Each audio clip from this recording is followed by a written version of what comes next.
Hello, my name is Takani Lagasa. I'm from School of Public Health. I specialized in public health reproductive specialty. Uh, you will stay with me for the course Reproductive Health and Population Studies. Uh, for the section of reproductive health, the population studies is covered by Nasanat Habarra, and so that you will stay with us for the course Reproductive Health and Population Studies. When we start the lecture series one, uh, by the way, I will upload my my lectures on YouTube channel. Plus, the YouTube channel will be sent to you through your emails and through the student information system of the university, so that you can get the full videos and the lecture series on the reproductive section from YouTube channel through the student information system and through your emails. Let's start the course. So today we will see the more of the introductory sections. We will see the objective of reproductive health. We will see the definitions, difference between uh, different terms, historical developments, and we will see also the human right and the reproductive right relationship, sexual health. So that we will see those things by our today's section. When you start from the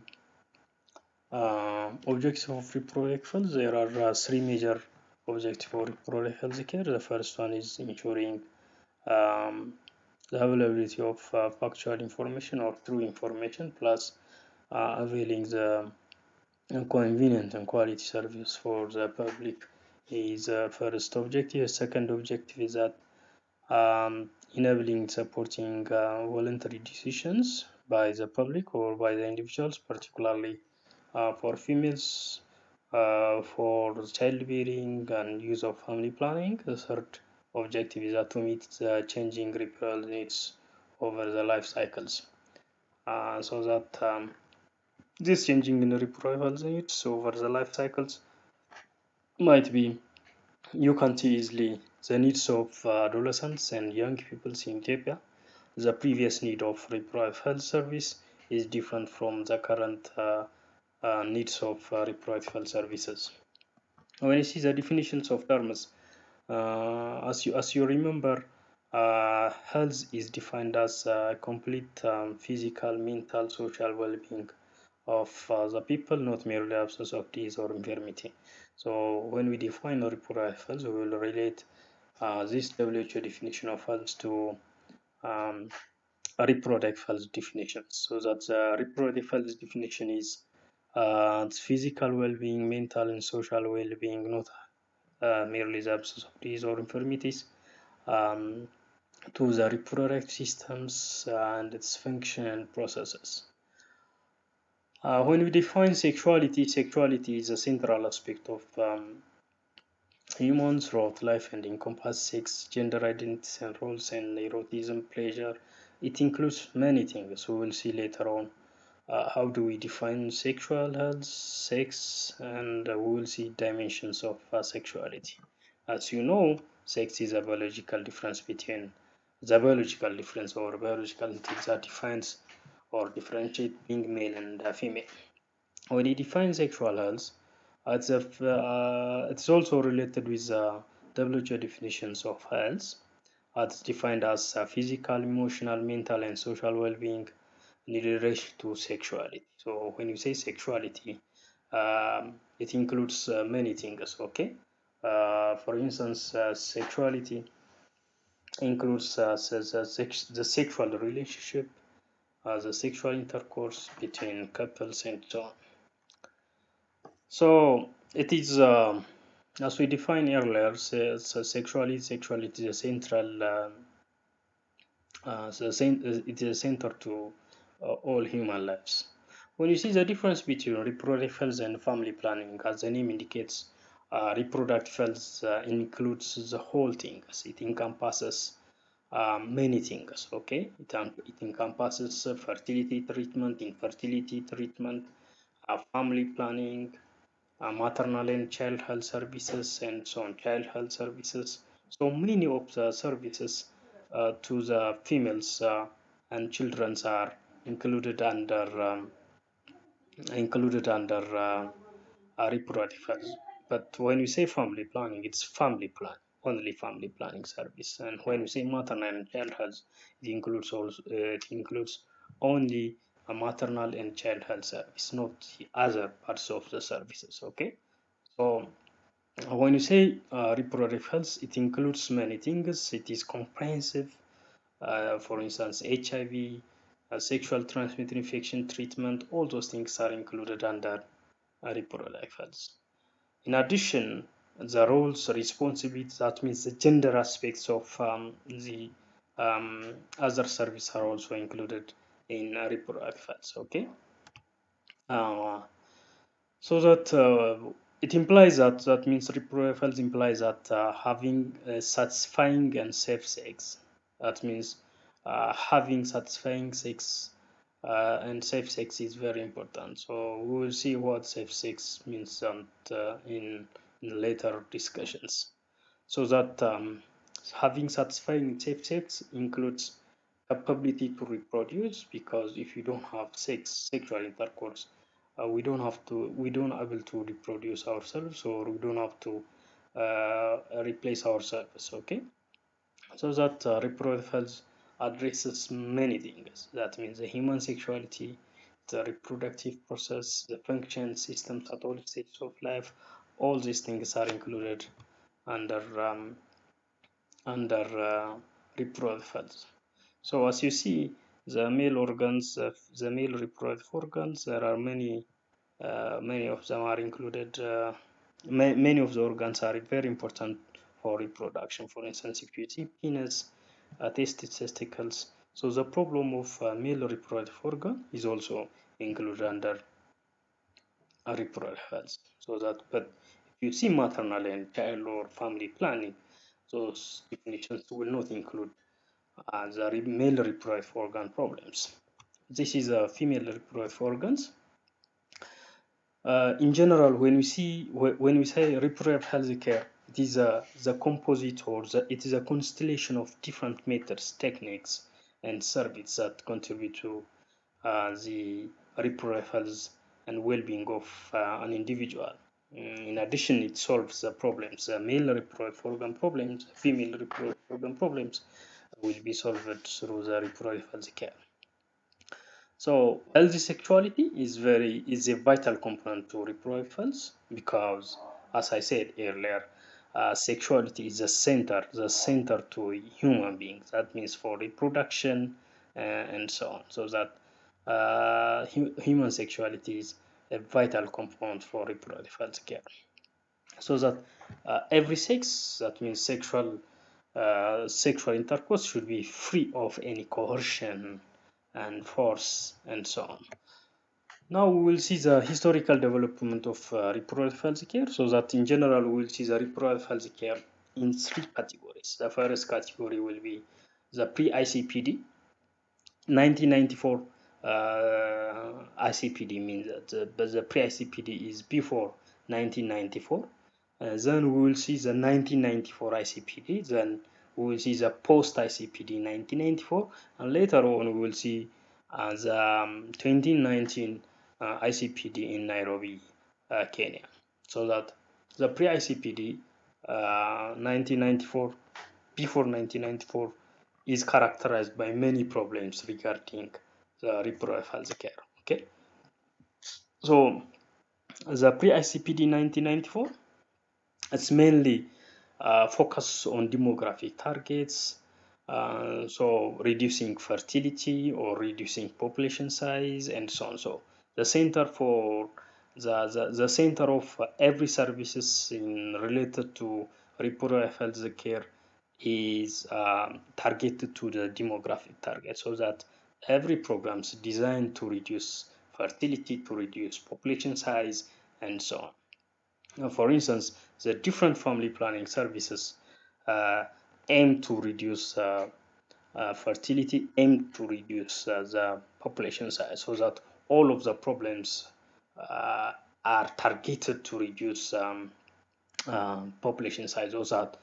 So the pre-ICPD is characterized by its demographic targets. Most of the family planning programs were based on the top-down hierarchical model, so that the tops will design the programs, then the tops command the lowers hierarchy to to execute the programs. Okay, so their success was judged in terms of numeric goals and targets. As I said earlier, the demographic targets, the demographic numbers, reducing the population size is their major target, so that the number of the family planning problems, the different family planning problems are uh, just evaluated based on number of people accepting family planning methods. Couples years of protections. Couples years of protection means that in a single year, a number of couples that are protected from pregnancy, the number of tubal ligations performed. These are the major uh, monitoring mechanism to evaluate their programs. However, by the end of 1917, many developing countries didn't show any much progress. That means at the end of 1917, many of the developing countries not able to meet their demographic targets. That means reducing the population size, couples increasing couples years of protection, acceptance to family planning programs, methods, and so on. So that most of the developing countries they don't meet those targets. Uh, and the other one is the low focus was given to the improvement of maternal health. Maternal health is not only family planning, okay?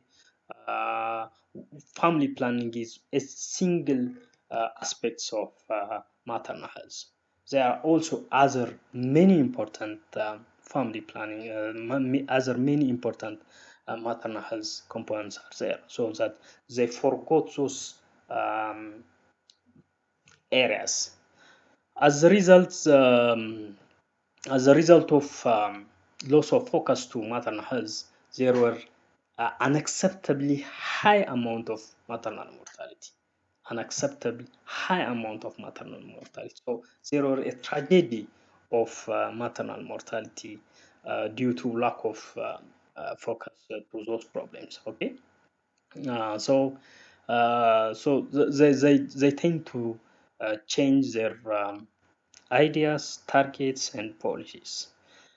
So that to respond for those persisting problems, the 1994 ICPD was conducted to make a paradigm shift. Okay, to make a paradigm shift to a more important, more holistic approach, so that to change those persisting problems.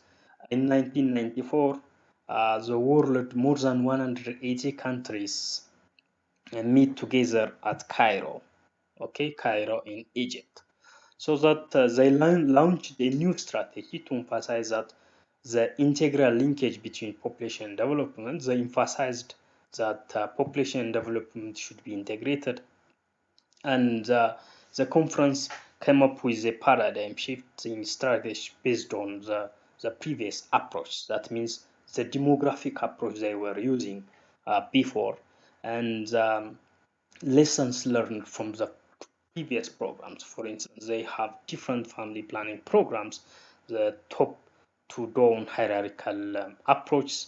So they evaluated those previous approaches, then they came up with paradigm shift.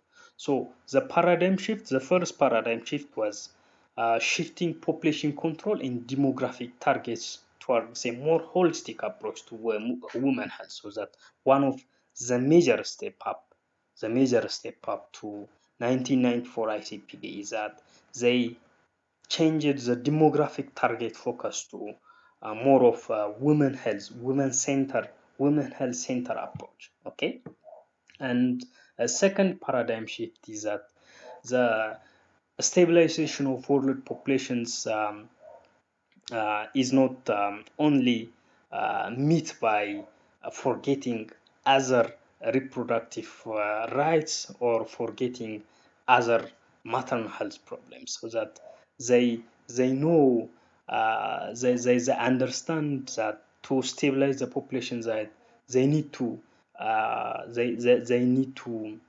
respect the reproductive rights of the women's, the peoples in the reproduction. The third paradigm shift is that it shifts from specific reproductive health issues to a more holistic approach of reproductive health care. Okay. For instance, as I said earlier, family planning programs. They have family planning program to control the demography, to control the fertility of the program, to control the fertility of the population size in general, or to reduce the population size, so that they shifted this specific program issues to a more holistic approach, that is the reproductive health care, so that in reproductive health care, they can include many. We can include many things like HIV can be included, STI can be included, NEC, in general, maternal health service, child health service will be included. So that the paradigm shift to reproductive health care is very important, it's vital. Okay, it's vital because of three main things. The first one is it's go far beyond reproduction. So it's very important because the reproductive health care is not only fertility control, so that it is goes beyond fertility control. The second importance is that it is a basic human right to be fulfilled by every government. That means some of the reproductive right, for instance, being free of any coercion is a legal right. Okay, avoiding violence against women is a legal right. Okay, we will see how reproductive rights are uh, included or related with included or related with human rights. That means natural human rights. We will see later on. The third importance is that it seeks to address the underlying cause of gender inequality. Okay, for instance, if you remember in our country previously, the women do not have equal right with men. For instance, in accessing lands or heritage, or in accessing health services, accessing family planning programs. So it can be described by many problems, so that the gender equality, the root cause for the gender inequality will be assessed through those problems, so that the other most important thing is that the sexuality in the reproductions means that it is not beyond fertility regulation.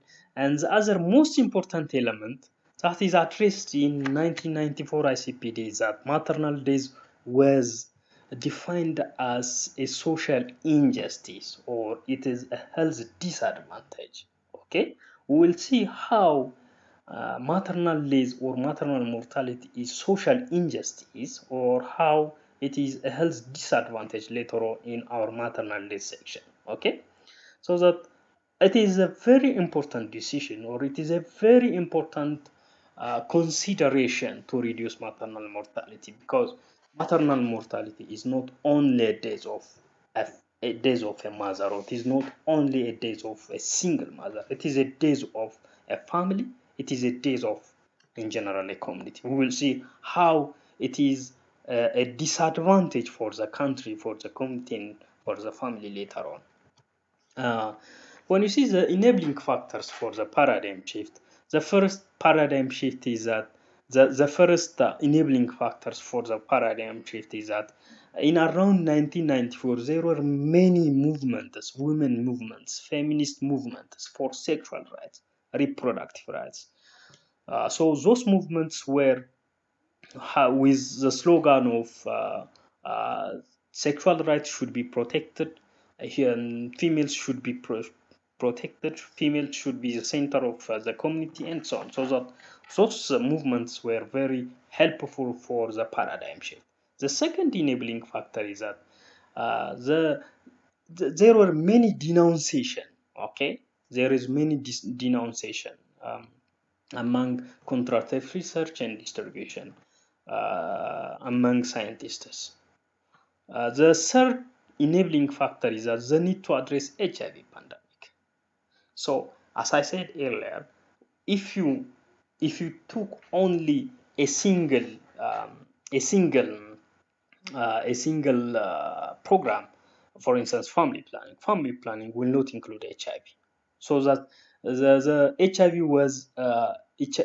was a pandemic during that time. So that to assess and to prevent, to protect individuals from HIV pandemic, they have to include it in their strategy. So that the HIV pandemic was one of the enabling factors for the paradigm shift. The fourth paradigm shift is that the failure of different family planning programs and MPH programs to address complex reproductive issues such as sexuality. Okay, as I said earlier, there were many movements, there were a failure of family planning programs because of the inappropriate strategies they were using. So that these are the major enabling factors for the paradigm shift. So what are the 1994 ICPD program of action?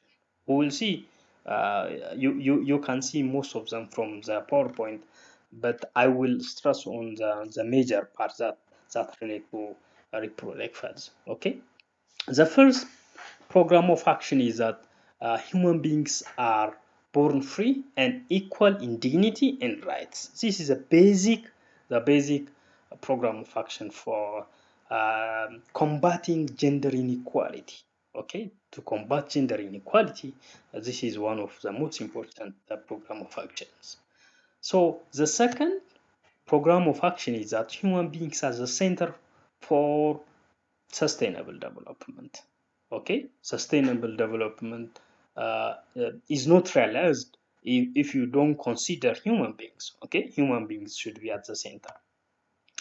uh, there are many program of actions like advancing gender equality and equity in empowerment of women, the elimination of all kinds of violence against women. This is a basic program of action.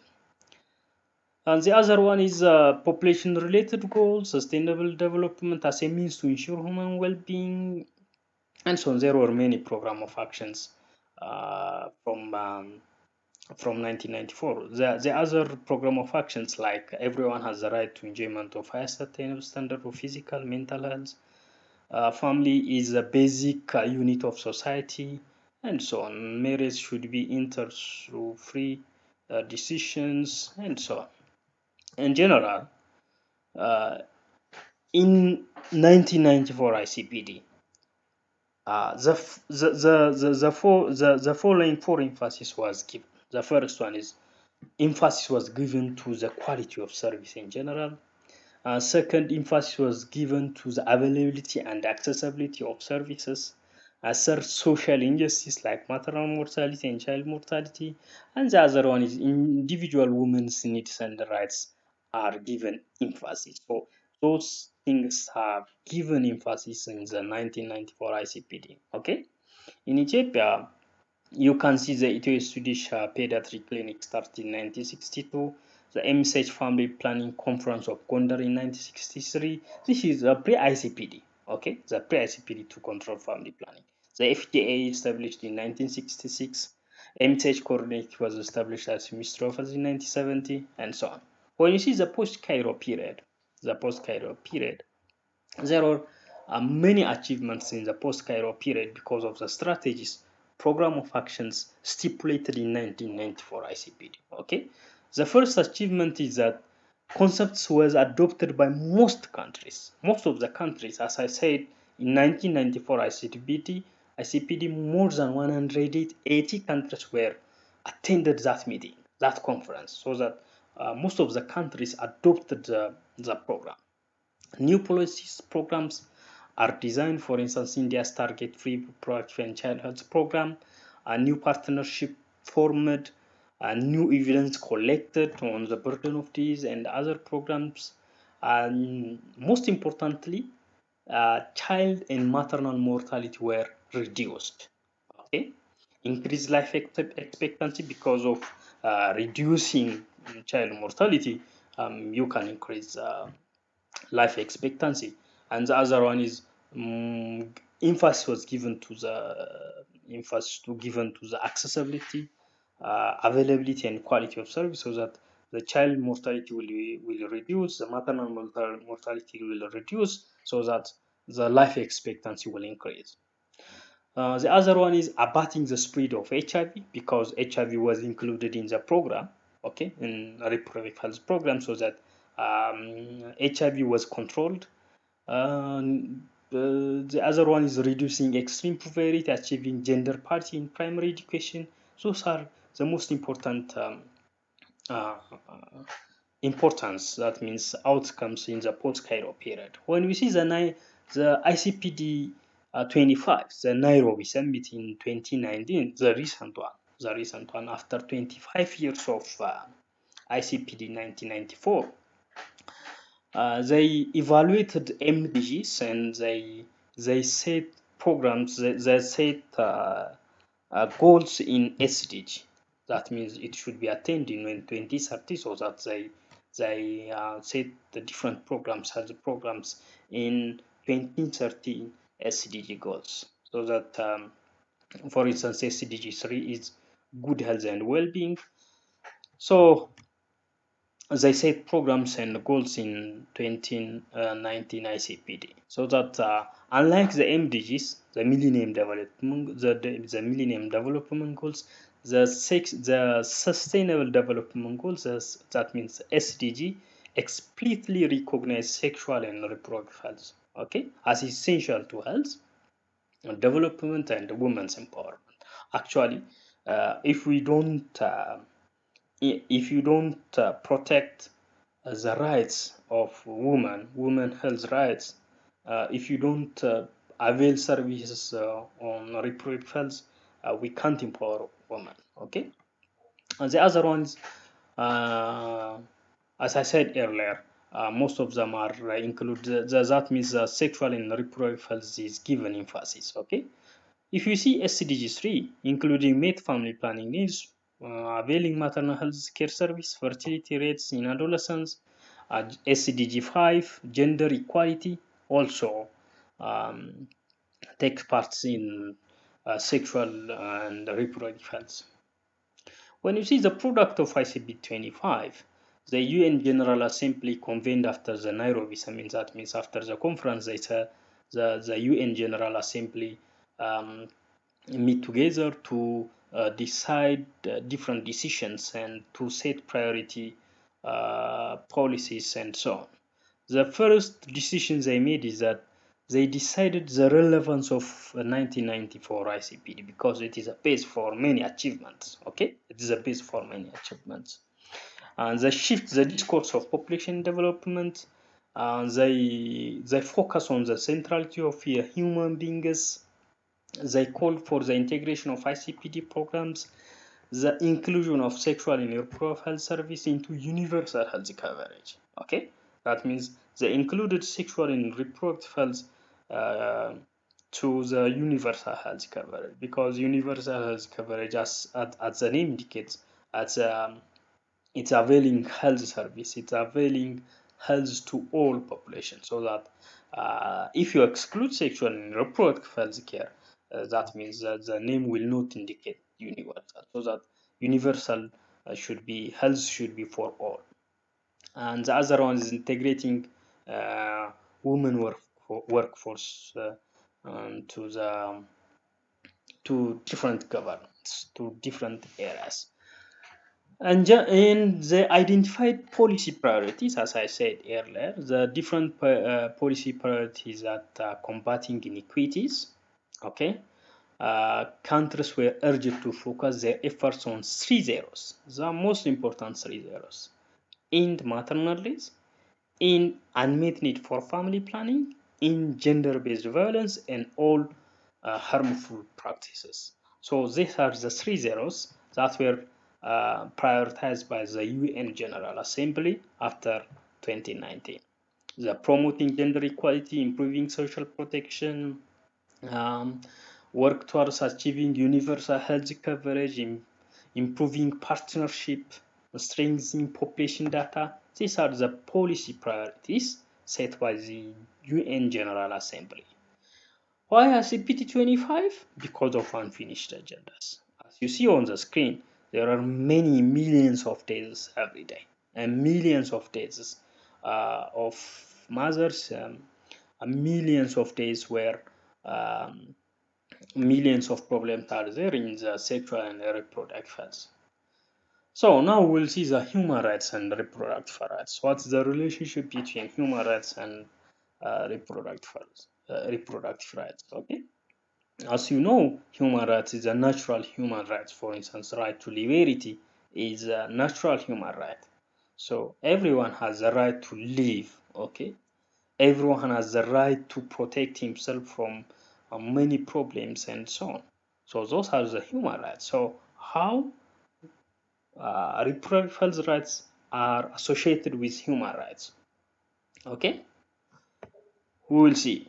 For instance, if you see if you see the right to life, for instance, the right to life, for instance, if you see the right to life, promote safe motherhood, advocate against maternal and child mortality. For instance, the right to life means that living by life or living. Uh, I have the right to live. That means this is my human right. Okay, this is the innate my innate right. Okay, so that protecting child mortality or protecting maternal mortality is the right to life. Is the right to life. So that it is related with human right. Okay, the second right, for instance, is the right to liberty and security of the person. This is the human right. So everyone should be he should have to live securely in security. Okay, so in liberty and security. So that this means that the person should everyone should be free from any harm, coercion, violence, and so on. So that protecting children, protecting women from violence is the right to liberty and security of the person.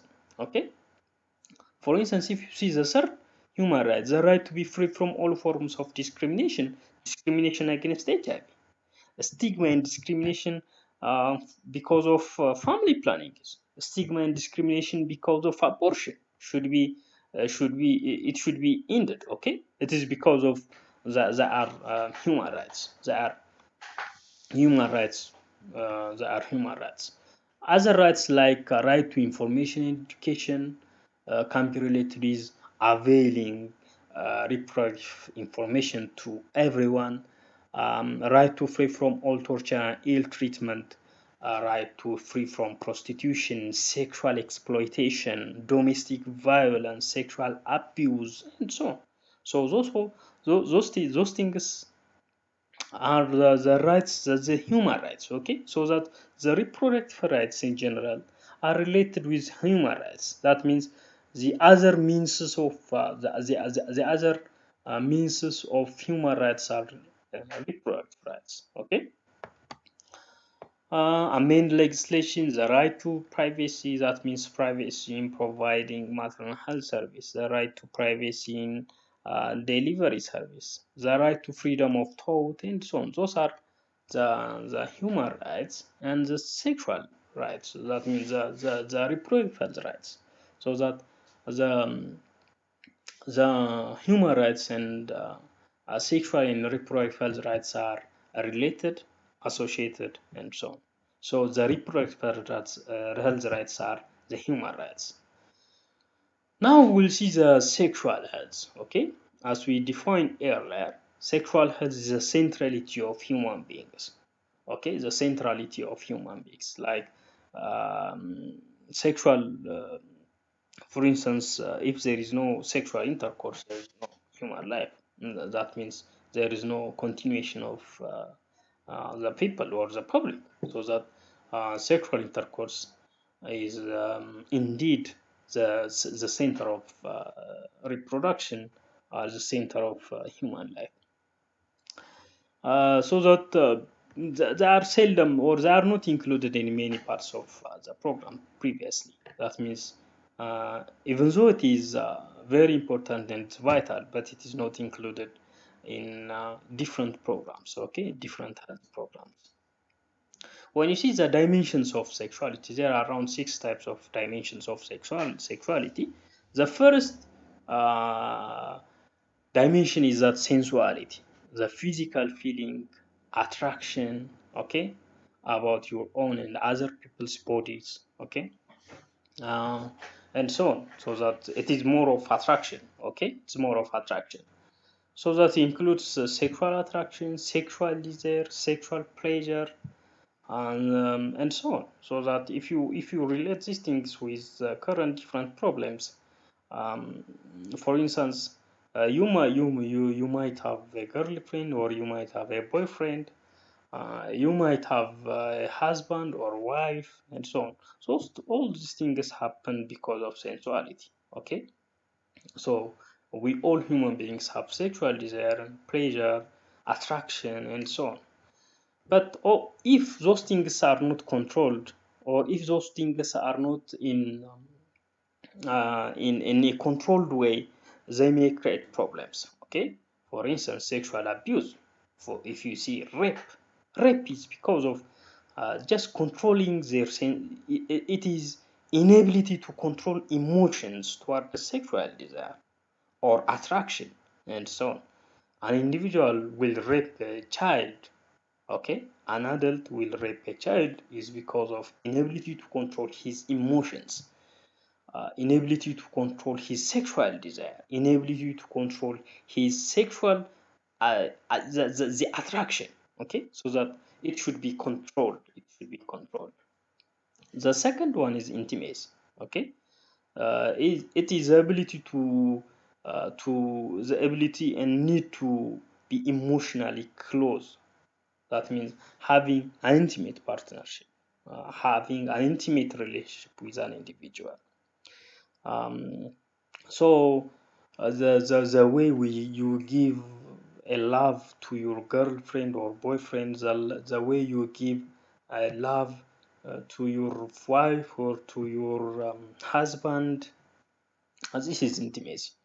For instance, the problems with the many problems related with this sexual the dimension is that the divorce. For instance, if you see divorce, um, again, if you see also the violence, different violence that are happened because of inappropriately managed intimacies. Okay, inappropriately managed intimacies. The third is sexual health and reproduction. Is the reproductive system, all of its function relate to sex, acceptance, conception, pregnancy, delivery, and so on. So, for instance, um, um, if you don't avail services for pregnancies or for delivery service, you are affecting the sexual health and the reproduction of a woman. The other one is the sexual identity includes three interlocking pieces, okay, that affect how a person sees himself or herself. The individual sex, gender roles, and sexual orientation. Okay, the sex of an individual is determined biologically, as I said earlier. Sex means that the biological difference being female and male. Okay, uh, but gender is classified based on the community or it is cultural definition or its cultural community, it's cultural or community role, so that it is given by gender is given by the community or culture. So that deranged self-image, sexual orientation might be there. That means, for instance, a deranged self-image means that a male individual might be said by the community as female, and so on. For instance, a female might be said a male by her character, by her behavior, by the community or by the culture, and so on. ይሄ አሁን ለምሳሌ ወንዳ ወንድ ሴታ ሴት የምንላቸው ነገሮች they are gender roles that are defined by the community, but it is not actually her sex. For instance, ወንዳ ወንድ የምትባል ሴት she is not actually a male, but she is a female. Biologically, she is a female, but her behavior, her role determines that name, her gender role. Okay, so that it is deranged self-image. For instance, ወንዳ ወንድ የምትባል ሴት ለብዙ ጊዜ ባል ላታገባ ትችላለች። ሴታ ሴት የሚባል ወንድ ሚስት ላያገኝ ይችላል። This is deranged self-image. Okay, this is deranged self-image. The other one is sexual orientation. For instance, when you say sexual orientation, having sex with male to male sex, female with, this is a deranged self-image, or this is a deranged sexual orientation.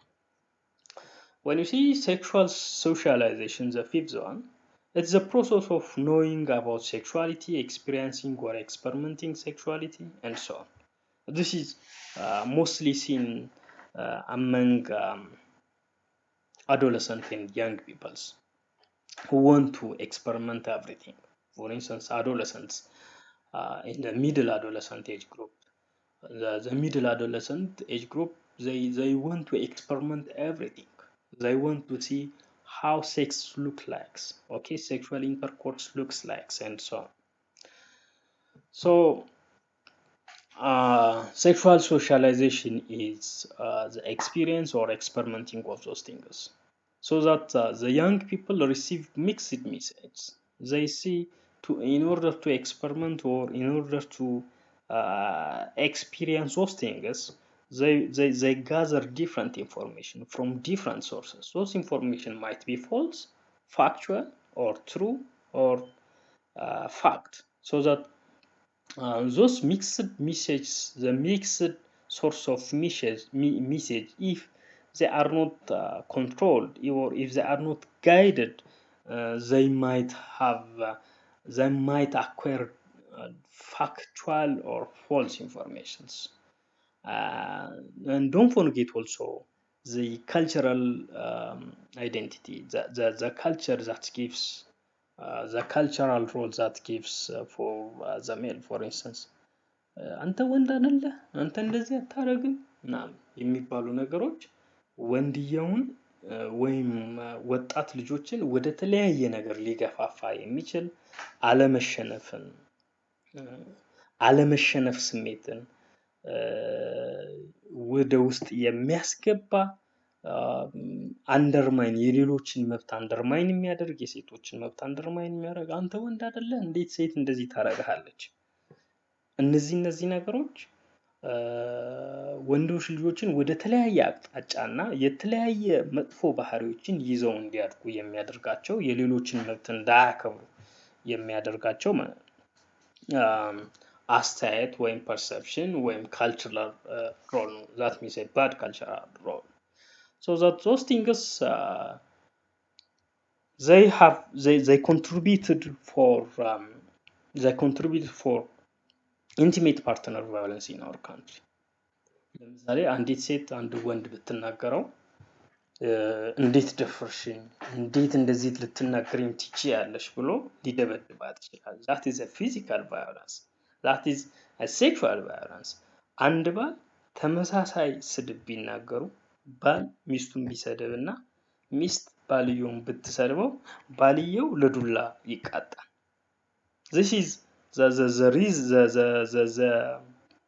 the experience that we got from the community. the gender role that we we are assigned by the community.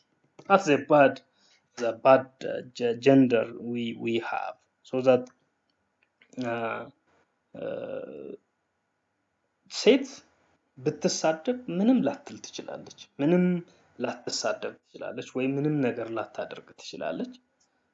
ማለት ወንድየው ብትሰደብ እሷ ምንም ላታደርግ ትችላለች፣ ጸጥ ትላለች። እሱ ግን በተቃራኒው ብዙ ፊዚካል ቫዮለንስ ሊያደርስባት ይችላል። ኦኬ ሶ ዚስ ኢዝ ዘ ኢንቲሜት ፓርትነር ቫዮለንስ ኤግዛምፕል። Sexualization, it is the use of sex to achieve other objectives. That means sexual exploitation and so on. For instance, if you see sugar daddies, they want sex with the young girls with their money. Okay, a teacher may oblige a student to get sex. Okay, this is sexual exploitation. So sexualization, if it is not controlled or if it is not managed well, it can result in abuse and so on. So if you see, sexualization is only possible due to gender inequality. Okay, how do we manage sexuality? So we see how the different dimensions of sexuality results in different problems.